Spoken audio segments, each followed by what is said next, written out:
آخر وہ کچھ سوچ کر بولی، بھائی مرغے، میں نے آج ایک بہت اچھی خبر سنی ہے، کیا تمہیں کچھ معلوم ہے؟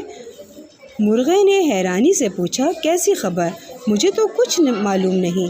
یہ سن کر لومڑی نے کہا، جنگل کے سب جانوروں نے فیصلہ کیا ہے کہ وہ آئندہ آپس میں مل جل کر رہیں گے۔ تمہیں بھی مجھ سے ڈرنے کی کوئی ضرورت نہیں۔ موسم سہانا ہے، آؤ دونوں مل کر کھیلتے ہیں۔ چنٹو مرغا بڑا ہوشیار تھا۔ اس نے سوچا کہ لومڑی چالاکی دکھا رہی ہے، کیوں نہ میں آج اسے سبق سکھاؤں۔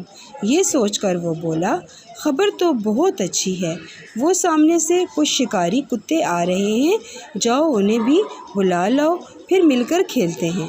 لومڑی نے جو شکاری کتوں کا نام سنا تو دم دبا کر بھاگی۔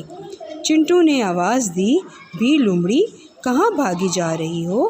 ٹھہرو، میں نیچے آتا ہوں، پھر سب مل کر کھیلتے ہیں۔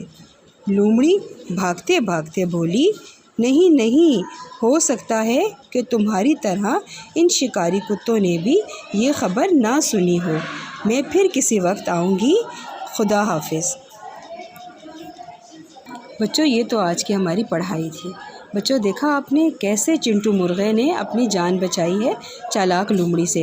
اگر وہ اپنی جان نہ بچاتا تو چالاک لومڑی اسے کھا جاتی۔ ٹھیک ہے، ہمیں بھی ہمیشہ ہوشیاری سے کام کرنا چاہیے۔ بچوں، ہم نے آج کون سے سبق کی پڑھائی کی؟ ہم نے سبق چالاک لومڑی اور چنٹو مرغے کی پڑھائی کی ہے۔ صفحہ نمبر کون سا ہے؟ صفحہ نمبر ہے 40 اور 41۔